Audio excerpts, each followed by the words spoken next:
Hello everyone, welcome back to my channel. আজ আবার একটা নতুন ব্লগে আপনাদের সকলকে জানাই অনেক অনেক স্বাগত। সো আজ হচ্ছে সোমবার আর এখন টাইম হচ্ছে সকাল 11:15 বেলা। স্নান সেরে তারপর রেডি হয়ে গেছি। আজকে কি বিশেষ দিন, কি বিশেষ দিন বলতে ভ্যালেন্টাইন্স ডে তো 14ই ফেব্রুয়ারি পেরিয়ে গেছে, কিন্তু আমাদের সেলিব্রেট করাটা বাকি রয়ে গেছে, যেহেতু সরস্বতী পুজো ছিল আর তারপর অনেক কিছু ব্যাক টু ব্যাক ওকেশন চলে গেল, সেই কারণে টাইম হয়ে ওঠেনি। তো আজকেই ভাবলাম যে ওই দিনটা সেলিব্রেট আজকেই করা যাক। যদিও বছরের প্রত্যেকটা দিনই ভালোবাসার দিন, বা যে কোনো দিন বলতে বছরের প্রত্যেক দিনটাই সেলিব্রেট করা যায়, সেটা বলে আমি মনে করি।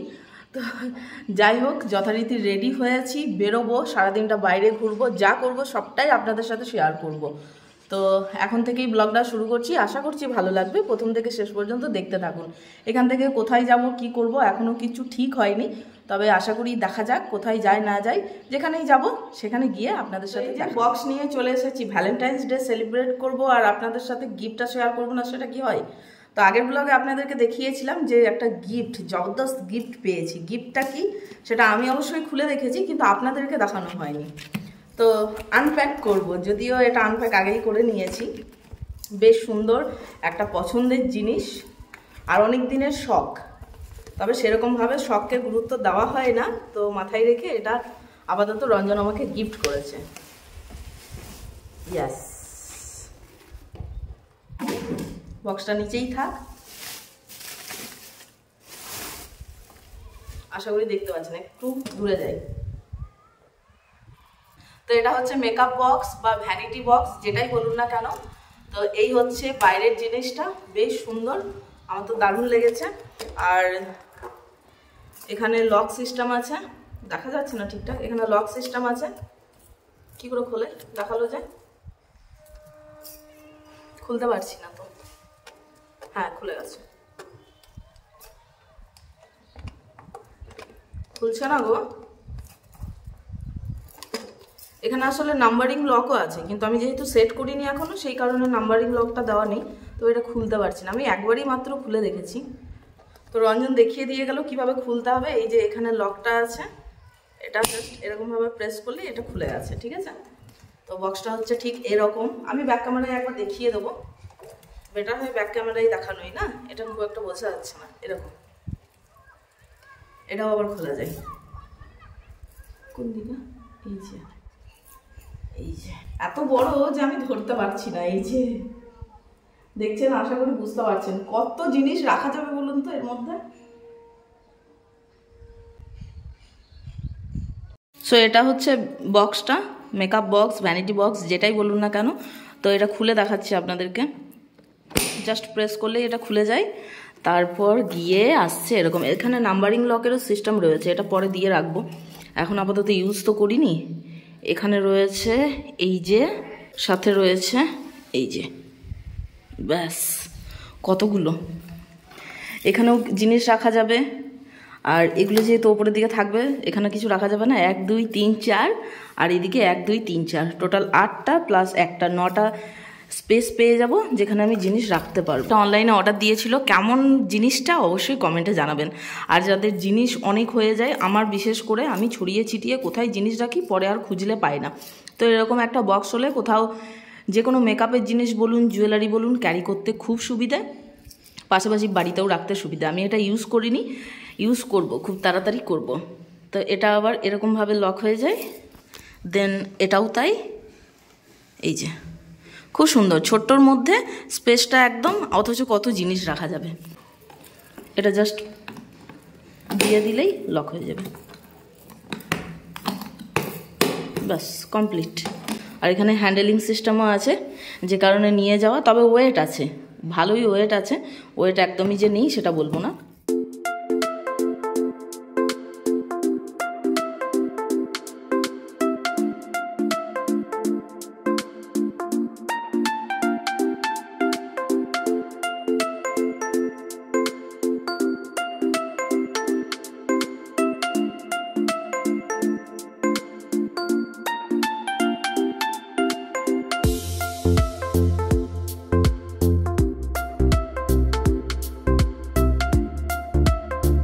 বাইরের ওয়েদার তো খুব ভালো।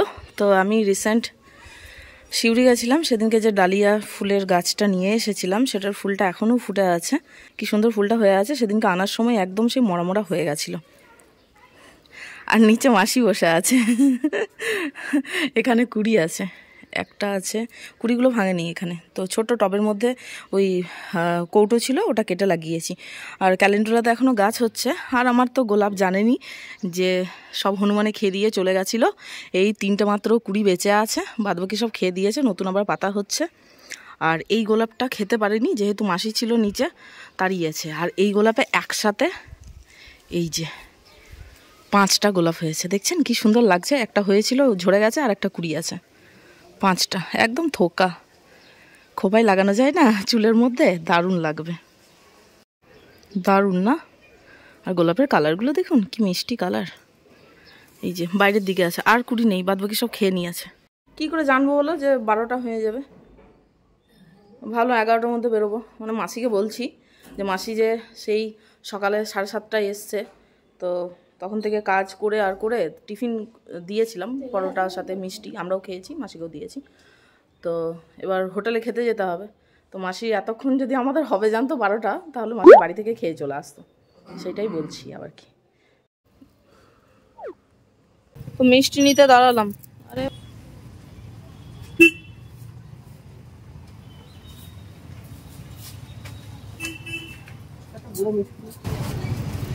56, 7-8-এ 56।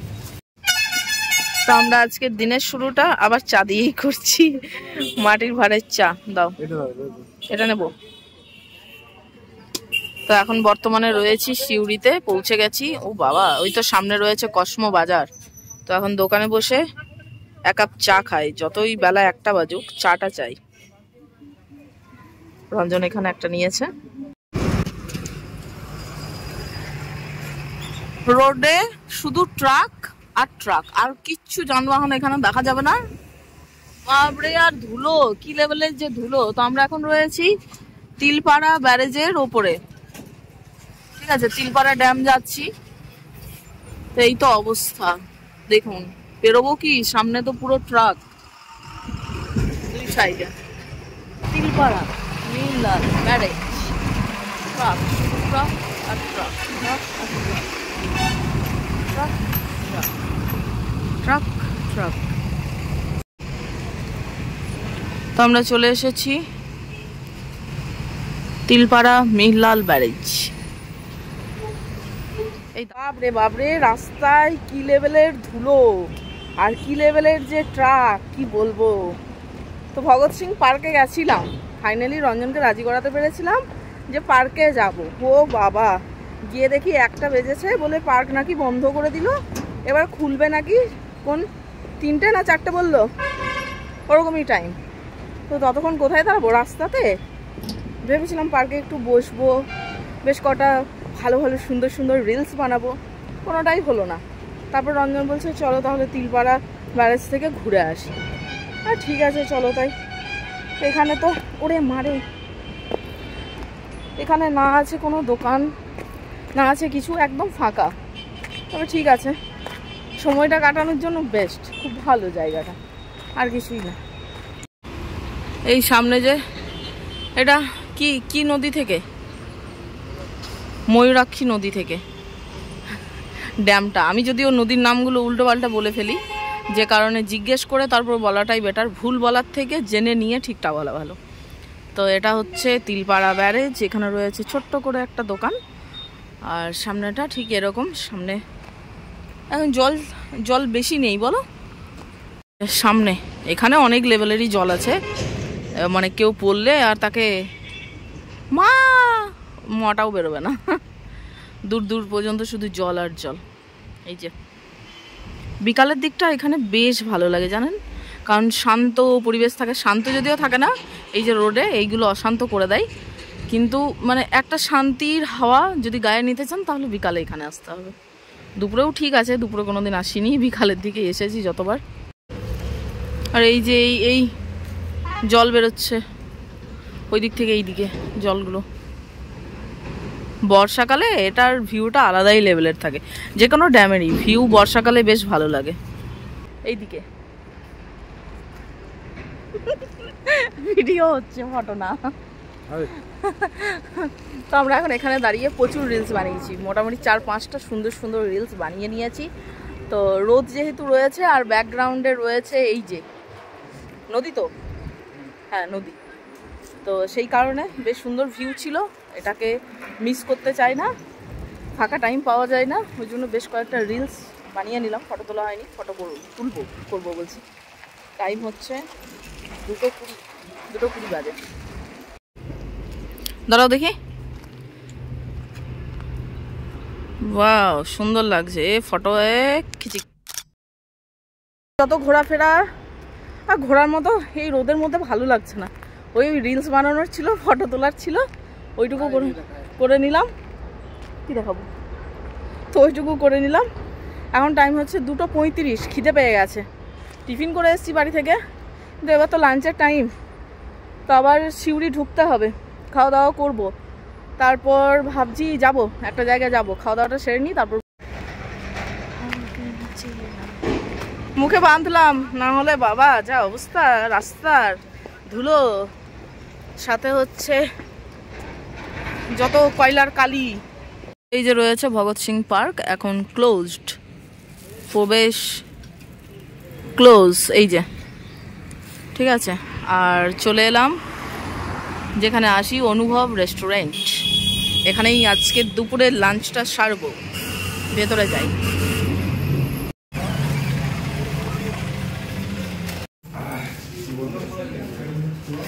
তোমাকেই দায়িত্ব দিলাম, তুমি সিলেক্ট করো কি খাবার। তো খাবার অর্ডার করে তারপরে একটু ওয়েট করছি বসে, আর যখন খিদে পেয়ে থাকে তখন ওয়েট করতে খুব বিরক্ত লাগে। তো এই মুহূর্তে মোটামুটি ফাঁকাই রয়েছে। আমরা খেতে যখন ঢুকলাম রেস্টুরেন্টের ভিতরে, তখন অলরেডি 2টো টেবিল বুকড ছিল। তো এখানে অর্ডার করেছিলাম বাটার নান, সাথে হচ্ছে চিলি চিকেন। এখানে চিলি চিকেনটা কি মারাত্মক বানাই, সাথে বাটার নানটা হচ্ছে আমার ফেভারিট, আর চিলি চিকেনটা হচ্ছে রঞ্জনের ফেভারিট। আমি ভেবেছিলাম এটার সাথে চিকেন কষা ট্রাই করব। তো যেহেতু আমি দেখলাম আমার বাটার নানটা পছন্দ, তো এটা একটা আমার থাক আর একটা রঞ্জনের থাক, দুজনেরই তো খেতে ইচ্ছে হয়, তো দুজনের দুটো মিলিয়ে না হলে একসাথেই দুজনে ট্রাই করলাম। তো সেই কারণে 3টে বাটার নান নিয়েছিলাম, তবে সাইজগুলো এখানে অন্যান্য রেস্টুরেন্টের থেকে ছোটোই লাগলো, কারণ আমাদের 2টো বাটার নানই কিন্তু হয়ে যায়, সেখানে 3টে অর্ডার করেছিলাম। যেহেতু ফার্স্ট টাইম এখানে কিন্তু বাটার নান ট্রাই করছি, অন্য কিছু আগে খেয়েছি, তবে চিলি চিকেনটা তো দারুণ বানায়, আগেও ট্রাই করেছি। এখন একবার খেয়ে দেখি, দুজনেই বসে পড়েছি। আর আমার যেখানেই যাব কাঁচা লঙ্কাটা কিন্তু লাগবেই, এটা এবার থেকে ভাবছি যে কোনো স্টলে খেতে গেলে, ফুচকার বিশেষ করে, যেখানে কাঁচা লঙ্কা দেয় না, যোগুদা ছাড়া দুবরাজপুর বলুন যে কোনো জায়গায় কাঁচা লঙ্কা কিন্তু আমি কোথাও পাই না। তো এবার থেকে প্যাকেটে করে আলাদা করে ক্যারি করে নিয়ে যাব।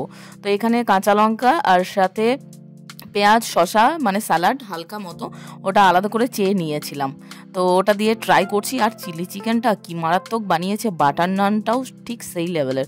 সব গরম আছে, রঞ্জনের খেতে একটু অসুবিধা হচ্ছে, ও গরমটা অতটা পছন্দ করে না। চিলি চিকেনে অনেকগুলো পিস দিয়েছে চিকেনের, আর আমরা উইথ বোন পিস নিয়েছি। বোনলেসটা এবার ট্রাই করলাম না, আগের বার খেয়েছিলাম তখন বোনলেস খেয়েছিলাম। তো সবসময় একই রকম খাওয়ার থেকে সব রকম ট্রাই করাটা উচিত, এটা আমি মনে করি। সেই কারণে চিলি চিকেন এবারে উইথ বোনই নিয়েছি। আর খাবারটা টেস্ট করছি, দারুণ লাগছে। খাবারটা খেয়ে এখান থেকে আবার বেরোতে হবে, অনেকটা লেট হয়ে গেছে। আমাদের প্ল্যান একরকম হয় আর আমরা করি আরেক রকম। আর চিকেনটা দেখুন কতটা সফট, একদম স্মুথ চিকেন যেটাকে বলে, ভালোভাবে ম্যারিনেট করা হয়েছে। আবার রান্নাটাও ঠিক সেরকমভাবে হয়েছে, যে কারণে এটা খুব ভালো বয়েল হয়েছে, মানে সিদ্ধ হয়েছে। তো যাই হোক, খাবারটা ট্রাই করে হ্যাঁ যাবো, এখান থেকে যাওয়ার তো প্ল্যান অবশ্যই আছে। সিউড়ি আসা তো আরও একটা বিশেষ কাজ নিয়ে এসেছি, কিন্তু এতক্ষণ আমাদেরকে ওই জায়গায় পৌঁছে যেতে হতো, না হলে আমাদের বাড়ি ফিরতে সন্ধ্যা হয়ে যাবে। তো খাওয়ার পর অনেক দিন, প্রায় দীর্ঘ 1 বছর বাদ আমি আইসক্রিম খাবো। বাবা ভিডিওটা দেখলে অবশ্যই বকবে, কিন্তু দুর্গাপুজো কোনো পুজোতে আমি আইসক্রিমটা খাইনি, যেহেতু আমার সর্দির ব্যাপারটা বেড়ে গেছে। বারণ ছিল যে আইসক্রিম খেতে পারবো না, কিন্তু এবার আমি একটা ট্রাই করলামই। রঞ্জন কিন্তু যে এক্সট্রা যে মানে আইসক্রিমের ঢাকনাটা থাকে সেটা চেটে খেলো, কিন্তু আমারটাই সেরকম কিছু ছিল না চেটে খাওয়ার মতো। তবে আমি যখন দেখি যে লেগে আছে তখন সেটা নষ্ট করি না, খেয়ে নিই, অবশ্যই খেয়ে নিই। ভিতরের দিক তো সেটাতে তো নোংরা কিছু নেই, সেই কারণে। তো ঠান্ডার মধ্যে আইসক্রিম খেয়ে তারপর এখান থেকে ডাইরেক্ট বেরিয়ে যাব। আর রঞ্জনকে ওটাই বলছি যে না খেয়েও তো সর্দি লাগে, তো খেয়েই না হয় সর্দিটা লাগাবো, অসুবিধে কি আছে। জীবনে এরকমভাবে মনটাকে মেরে তো কোনো লাভ নেই, তার থেকে হলো খেয়ে। কোনটা ছাতাটা ও ইয়েটা ওই মুখে বাঁধাটা ব্যাগের মধ্যে। তো খাওয়া দাওয়া করে বেরোলাম। তো এখন না না 3:35 টাইম হচ্ছে 3:35। তো এখান থেকে যাব হচ্ছে এখান থেকে মানে সিউড়ি থেকে 15 মিনিটের রাস্তা হচ্ছে আমার মামার বাড়ি।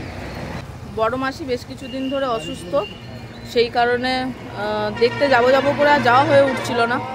সরস্বতী পুজো ওই তো আজকে ওই দিক হয়েই যাব, মানে 15 মিনিটের রাস্তা। ওখানে দেখা করে মাসির খবরটা নিয়ে তারপর চলে যাব। তো এখন এলাম সিউড়ি বাস স্ট্যান্ডে ঘুরে, এখানে এখন ফল নিচ্ছি। তো এখানে বেদানা নিলাম, ঠিক আছে। তো বাস স্ট্যান্ডে ফল নিয়েছি, লেবু আর বেদানা আর মিষ্টি। এবার যাব মামার বাড়ি। মামার বাড়ি যাই, মামা দুটো পেয়ারা দিলে দরজায় বসে খায় না কি বলে, দুয়ারে বসে খায়। তাই মামার বাড়ি যাই।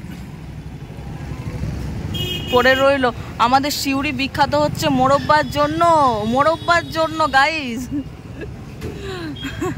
ল্যাংচার জন্য না, মোরব্বার জন্য। আমরা এই মুহূর্তে পুরন্দরপুর ঢুকছি, টাইম হচ্ছে 4:05। সোজা যাব মামার বাড়ি। এই যে রোড পুরন্দরপুর, তারপর ডায়ে বেঁকে যাব মামার বাড়ি উষাগ্রাম। এখানে একটা মিষ্টির দোকান ছিল, ওটা বন্ধ করে দিয়েছে। এই যে আগেরবার এসেছিলাম তখন এখানে মিষ্টি নিয়েছিলাম না, প্লাইউডের দোকান করেছে। চলে এসেছি মামার বাড়ি। মামার বাড়ি জিন্দাবাদ। সবাই বলে শ্বশুর বাড়ি জিন্দাবাদ, আমরা বলবো মামার বাড়ি জিন্দাবাদ। চলে এসেছি, চলুন। মাসি এখন মোটামুটি আগের থেকে ভালো, তবে শরীর দুর্বল আছে। দেখা করলাম, এখন টাইম হচ্ছে 5:05, বেরোতে হবে। তো ওই কারণে এখান থেকে বেরোচ্ছি। আজকে ছিল ভ্যালেন্টাইন সেলিব্রেশন, এটা হচ্ছে আমার মামি। তো ভ্যালেন্টাইন সেলিব্রেশন সেটারই খাওয়া দাওয়া ছিল, ঠিক আছে। ঘুরলাম ফিরলাম, আর মাসির সাথেও দেখা হয়ে গেল। আসলে মেন উদ্দেশ্য ছিল সিউড়ি আসা, যে এদিকে আসবো আর সিউড়িতে একটু টাইমটা কাটিয়ে নেবো। তো সেই কারণে তো ব্লগটা এখানেই রাখছি, কারণ এখান থেকে বেরিয়ে ডাইরেক্ট যাব হচ্ছে বাড়ি, আর পৌঁছাতে লেট হয়ে যাবে যেহেতু ট্রাফিক প্রচণ্ড পরিমাণ, ট্রাকের জ্যাম। তো আর বাড়াচ্ছি না। কেমন লেগেছে অবশ্যই কমেন্টে জানাবেন। ভালো লাগলে ভিডিওটা লাইক কমেন্ট শেয়ার করবেন, আর বিশেষ করে গিফটটা কেমন লেগেছে ভ্যানিটি বক্সটা, সেটাও অবশ্যই কমেন্টে জানাবেন। তো চলুন আজকের মতো এখানেই রাখছি, দেখা হচ্ছে আবার নেক্সট ব্লগে। ততক্ষণের জন্য ভালো থাকবেন, সুস্থ থাকবেন, টাটা সবাই, টাটা টাটা টাটা, মামি টাটা, মামা টাটা, সবাই টাটা। এই হচ্ছে আমার মামার বাড়ির রাস্তা, বেরোলাম মামার বাড়ি থেকে। আকাশে মেঘ আছে, আবার কবে আসবো। মামার বাড়ির এই রাস্তাটা, মানে যে কোনো রাস্তায় মামার বাড়ি আসার রাস্তায় এলেই একটা মনের মধ্যে আনন্দ ফিল হয়, বলো। মনে হয় যে মামার বাড়ি যাচ্ছি। মামার বাড়ি মানে শব্দটার অর্থই তো একটা আলাদা, যেখানে আবদার থাকে। 3 কিলোমিটার রাস্তা ব্যাক টু ব্যাক এরকম, ঠিক আছে। সামনে যাচ্ছে ট্রাক একদম ফুল লোডেড, আর আমরা এখানে দাঁড়িয়ে আছি। 3 কিলোমিটার রাস্তায় সেম ভাবে পেরিয়ে এলাম। আর এই যে সামনে ট্রাকের পাশাপাশিও রেখে দিয়েছে, মানে বাদবাকি মানুষরা কিভাবে যাবে সেটা তাদের জানার কোনো দরকারই নেই, জানার, ঠিক আছে। যাওয়ার কোনো রাস্তা নেই। এদিকেও সেম কেস, আবার এদিকেও তাই। আর এদিকে দাঁড়িয়ে আছি, বেরোতে পারছি না। এই যে পরপর শুধু ট্রাক আসছে, বেরোবো কি করে। অনেকেই দাঁড়িয়ে আছি, অপেক্ষা করছি। তাহলে বলুন কি সিস্টেম আর কি হয়েছে। ফাঁকা হয়েছে কি একটু, ব্যাক টু ব্যাক শুধু ট্রাক আসছে, বেরোনোই যাচ্ছে না, অসম্ভব হয়ে যাচ্ছে। ফুল লোডেড ট্রাক, আর স্পিড এই যে জ্যামের মধ্যে আছে তাতেও দেখুন, স্পিড দেখুন শুধু, মানে পড়ে গেলে সামনে ব্যাস একদম চ্যাপটা করে চলে যাবে, ওদের কিছু যাই আসে না।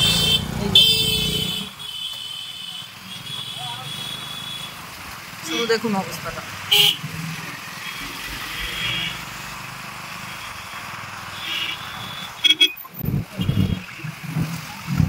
এটা হচ্ছে রোজকার জিনিস, একদিন বাদ থাকে না, যে আজ বলে হচ্ছে কাল হবে না, এরকম কিছুই না। রোজকার যেদিকে দেখবেন কোনো দিক ফাঁকা রাখেনি। ঠিক আছে, এইগুলো যে কেন হয়, আর বাদ বাকি মানুষ কি পেরোবে না রাস্তায়? এই যে সব লোডেড, কোথায় পাথর কোথায় বালি, এই সব লোড হয়ে যাচ্ছে। সন্ধ্যাবেলা, সকালবেলাতেও সেম ছিল, একটু কম ছিল, আবার সন্ধ্যাবেলা বেশি। এ বলুন সামনে যাবোটা কি করে? হ্যাঁ,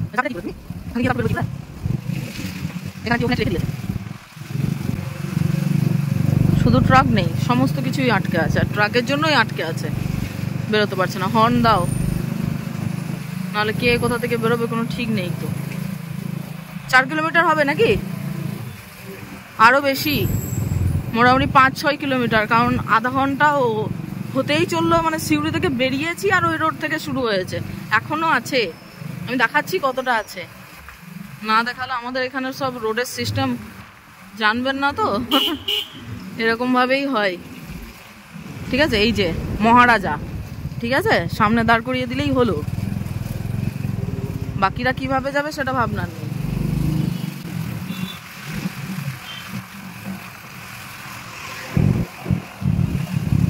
কি অবস্থা, তা তো প্রথম থেকে আমি ভিডিও করিনি। হ্যাঁ, প্রায় যতটা দেখাচ্ছি তারও বেশি রাস্তা ছিল এরকম। এই সাইডে বেরোতে পারবে তো, সাইডে বেরিয়ে চলো, এখানটা বেরোতে পারবে না, আর ফাঁকা নেই। এই সামনে দেখো, তাও হর্ন দাও। পুরো রাস্তাটাই পুরো এরকম করে রেখেছে। এই যে দেখতে থাকুন, প্রায় 5 থেকে 6 কিলোমিটার এরকমই পেরোচ্ছি, তাও তো এই ফাঁকা পেলাম এই রোডটা। ওই যে আবার আসছে সামনে,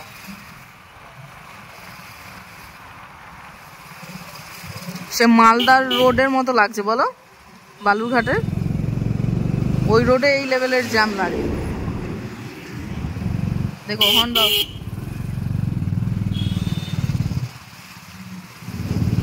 এটা হচ্ছে চিনপাই না, কচুজোর, সরি, মানে সিউড়ি থেকে বেরিয়ে ওখান থেকে জ্যাম শুরু হয়েছে কচুজোর পর্যন্ত। কত কিলোমিটার এবার যারা মোটামুটি আশেপাশে এলাকায় থাকেন তারা জানেন, আর আমি ঠিক আইডিয়া করে বলতে পারছি না কত কিলোমিটার হবে। আরো আছে, শেষ হয়নি, আমি দেখাচ্ছি তো, ভিডিওটা করছি।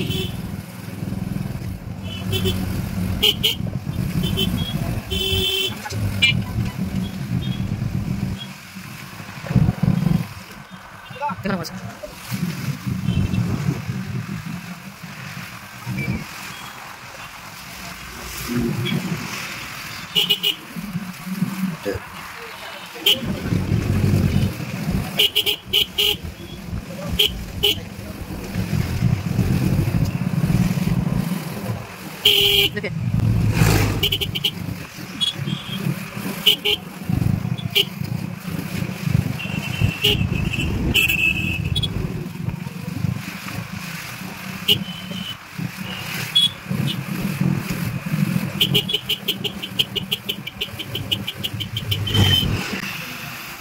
শেষ হয়েছে, আরো আছে সামনে।